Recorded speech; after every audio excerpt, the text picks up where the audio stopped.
Thanks so much. Thanks, David.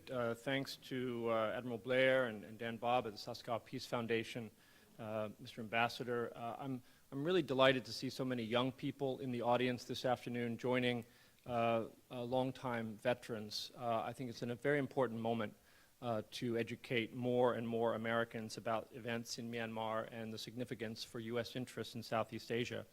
At the Mansfield Foundation, the efforts that I lead there include a small effort on Myanmar. Most people associate the Mansfield Foundation with U.S.-Japan relations, but in fact, when we were created by Congress 30 years ago, it was with a mission to promote understanding and cooperation among the nations of Asia and the United States. And Japan has been the focal point of our work, which makes me doubly happy to be here at this conference. But in fact, our mission is broader. And last December, I was very pleased to go to Hong Kong and participate in a training program the Mansfield Foundation put on for young Burmese entrepreneurs and civil society activists in rule of law. And this is a partnership with Hong Kong University that we have forged with support from the Heinrich Foundation. And we hope to continue that partnership to contribute to the human capacity building of the people of Myanmar as they work to build a brighter future. I'm also really honored to appear among such experts on Myanmar. I'm not an expert on Myanmar, but Dave Steinberg is, and I'm especially happy to appear next to him. David was at my parents' wedding, which is true, and he helped recruit my father to the Asia Foundation. So I'm really delighted to be appearing alongside a genuine expert.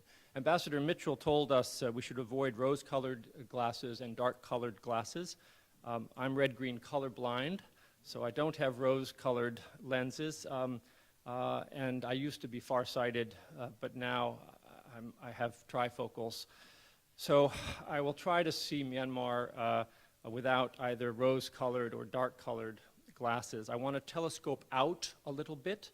We've heard presentations on the importance of democratization in Myanmar, and a great example from Ambassador Clapp about the education bill as one example of how the people of Myanmar are struggling with issues of democratization and the democratic process. And we've heard a brilliant presentation about the efforts to bring about peace in a multi-ethnic Myanmar, which is clearly a requirement for national stability and development. I want to telescope out a little bit and look at some of the fundamentals that challenge Myanmar, using a little bit of a long lens.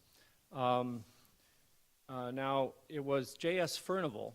Did you ever meet Furnival, David? David knew him. It was J.S. Furnival, economist. David knows everybody. Economist and colonial administrator of the United Kingdom in Myanmar, who coined the term plural society.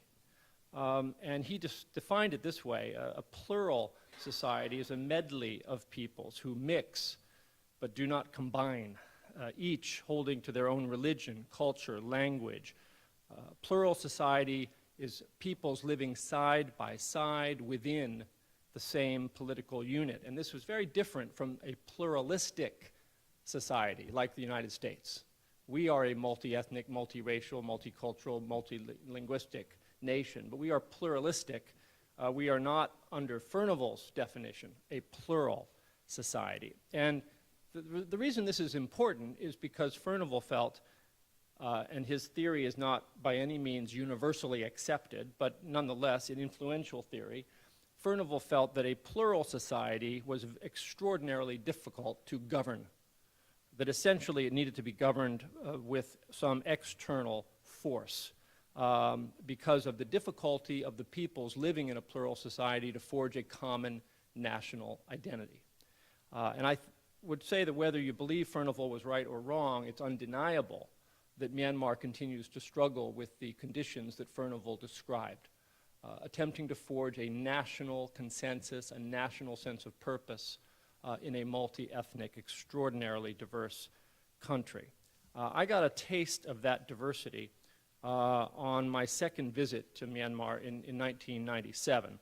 I traveled alongside Ellen Bork, and for those of you who don't know Ellen, she was a Yale classmate of mine, and when I joined the Senate Foreign Relations Committee working for Senator Joseph Biden, I learned to my shock, horror, dismay, chagrin, nervousness, that my counterpart would be Ellen Bork. Many of you are too young to know this, but she is the daughter of Robert Bork, the judge who didn't become a Supreme Court justice because my boss, Joe Biden, blocked his nomination. So when I learned that Ellen was going to be my counterpart, I hoped and prayed that she wouldn't take it all out on me. Fortunately, we became very good friends, and we traveled together to Myanmar in 1997, and we visited Kachin State. And this was my second visit to Myanmar, but it was my first time really to delve deeply into the ethnic minority challenges that Myanmar faced. We went up to Kachin State, and we got pretty far out into the boonies. And there was a ceremony there welcoming the two of us by the Kachin Independence Army. And I can't follow exactly what happened because I don't speak any of the languages of Myanmar except for English. But apparently I was inducted into the Kachin Independence Army as a reserve officer with the rank of captain. And I was given a sword. And Ellen was inducted into the Women's Auxiliary Support Unit of the Kachin Independence Army, and she was given a tea set. And all the way back to Rangoon, Ellen was demanding the sword. And Ellen, you're not getting the sword. But this was my first real exposure to the extent to which Myanmar was then, almost 20 years ago, and remains today, a country with some very deep ethnic divisions that have to be overcome, not just with ceasefire agreements, but as is well understood by Min Zaou, ultimately by peace agreements, right? Peace implementation agreements in addition to the ceasefire. Now, this is only one challenge of democracy in a multi-ethnic state. There are obviously others. In a state that is inherently prone to violent conflict because of its diversity and because of its troubled history, what will be the glue that binds people together? If I can wear my Amnesty International hat briefly, I would say that the glue could be not so much the commitment to a particular democratic formula, because I think there are many, many democratic formulas in the world with different degrees of universality and different degrees of success. The democratic model of the US Senate today is not looking terribly successful. Hong Kong is struggling with its democratic models. I think less important than the precise model are the underlying values of democratic institutions and liberal constitutionalism. So it's a commitment to human rights. It's a commitment to basic freedoms enshrined in the Universal Declaration of Human Rights. It's a commitment to protecting the rights of minority within a majoritarian system, where majority rule does not mean the right to impose on minorities violations of their basic human rights. These are values that I think can mobilize broad support in Myanmar. But translating those political values into a democratic system that works for the country, works to administer the country, to provide the necessary stability and tools for economic growth, is going to be, if Furnival is right, it's going to be hard. The reason it's going to be hard is because in a plural society like Furnival describes, when you build, let's say, a community center, in our society, we think of that as just sort of a clearly a common good. Oh, wonderful. In Japan, when I lived in Japan, if you want to go to a country with a fantastic grassroots community services, live in Japan. Because you've got the library and the swimming pool and the community center and the health club and the cradle-to-grave learning center, all just there in your neighborhood. And it's all thought of as a common good. But in a plural society, the construction of such common goods can be viewed by some constituencies as good and others as bad, because of the opportunity costs of what they're not getting. Ambassador Mitchell is to be credited with being very wise about these issues, because from the moment he set foot in Myanmar, he understood that he needed to cater to the incredible alphabet soup of groups that Min Zaw put up on the screen a moment ago. I don't know how many of you noticed, but there were just in the 16 or 18 acronyms on one of his slides. You know, I remember I used to have to try to study those when I was a young State Department analyst. You know, the ABSDF and the KNU and the KIO and the KIA and the this and the that and the that. Absolutely impenetrable, even just to learn all the acronyms of Myanmar. It requires a lifetime of study. But there's this challenge. Building a road in most countries would be thought of, well, that's great, that's a common good. Build a dam, oh good, a dam, electric power, wonderful. Not in Myanmar, not necessarily in Myanmar, because one person's dam to bring electric power to industry in the north is another person's dislocation of thousands of minority peoples whose rights may or may not have been fully consulted and respected in the process of designing the dam, building the dam, getting the Chinese money to construct the dam, right? So this is a challenge for Myanmar. And it's a challenge I don't think Myanmar can solve in any way other than effort, transparency, inclusiveness, respect for basic human rights, and a lot of hard work. All those committees that Min Zaw talked about, you know, to try to promote communication among the plural society of Myanmar. All right, so let me then close by just touching on some of the implications of Myanmar's diversity and the lack of trust that they're still trying to overcome, the lack of confidence that the Tatmadaw will agree to slowly remove itself more and more from politics. Let me just touch on some of the implications of this for Myanmar's future. The first one, as has already been said, the ceasefire arrangements need to be translated into peace agreements and development opportunities for ethnic minorities. A second is that the legislature needs to be ever more inclusive. I don't know the exact ethnic balance in Myanmar. I'm sure there are ethnographers or anthropologists on the panel or in the audience who know better than I do. I think it is roughly 60% Burman and 40% minority, but maybe that proportion is not quite right. No matter what the exact numbers are, it's my contention that for now, minority voices are still, in a relative sense, marginalized in Myanmar in terms of not being as prominent within national political institutions as they're going to need to be to help promote inclusivity, equitable growth and development, and long-term peace and stability. A third implication of this diversity is that federalism, some sort of delegation of powers and sharing of powers, is probably a good idea.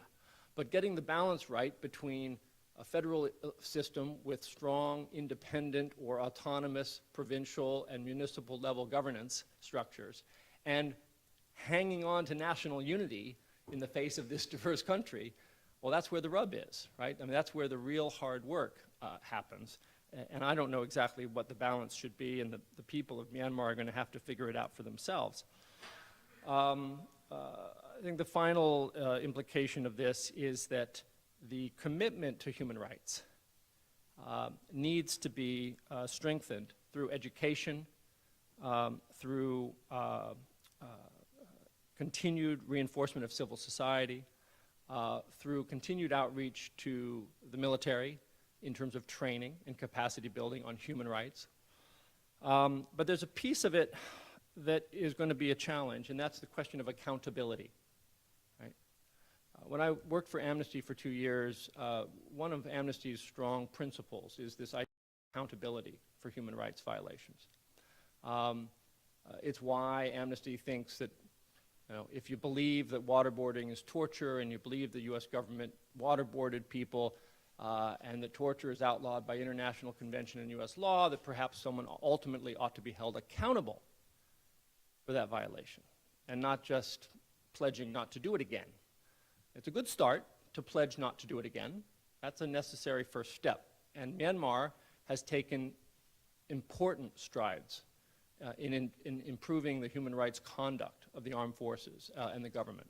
But the people of Myanmar at some point are going to have to grapple with the question of accountability and what kind of accountability. Whether it is a legal system, whether it is a Truth and Reconciliation Commission, whether it is some kind of a national discussion and dialogue. It doesn't mean that everyone goes to jail who committed a human rights violation in the past. But I think coming to terms with Myanmar's own history is ultimately going to be something that the people of Myanmar need to discuss. There's an obvious reason why that hasn't happened yet. It's because the whole journey that Myanmar is on, from military rule to civilian democratic governance, is one that requires buy-in by all the parties. And you'd be hard-pressed to find anyone in the country who is innocent of any wrongdoing. And so focusing now on accountability questions is probably premature. But some forms of accountability, I think, are important to the success of democratic governance, ultimately. And if I have any last thought, it would just be that, I was so honored to host Aung San Suu Kyi for Amnesty International in Washington, speaking to a young audience of Amnesty activists in September 2012. And I have long believed that Aung San Suu Kyi is a mortal human being and not a saint and not an icon. And it was a delight for me to meet her for the third time. I had dinner with her and with Dasu and with Ambassador Clapp in Rangoon years before. And one of the questions that Aung San Suu Kyi fielded at that time was from a young Amnesty activist who wanted to know what she thought of the Russian punk rock band Pussy Riot, which at the time was under arrest in Russia. And Aung San Suu Kyi was not very familiar with the whole episode. And so she asked the young activist, well, what did they do wrong to get themselves arrested? Did they insult anyone? And the activist answered honestly, well, yes. They burst into a church without permission, and they sang an insulting song. And yes, it was very insulting. And Aung San Suu Kyi, I could see her thinking about this. Right? Is this behavior that should be punishable by law? And so then she asked, who did they insult? And the activist answered, well, Vladimir Putin. And Aung San Suu Kyi just burst into laughter. And she said, oh, she says, that's different. Leaders of country know that they have to be insulted, right? That comes with the territory. If you're going to be a leader of a country, occasionally people are going to want to insult you or to poke fun at you. I think it is one of the ultimate measures of democratic freedom and human rights is the ability to not just criticize our leaders, but to insult them, right? To be disrespectful toward them and not have that behavior punished by prison. Not every democratic society on the planet enshrines that human right. Singapore certainly does not. The United States is one of the few countries that does enshrine that right.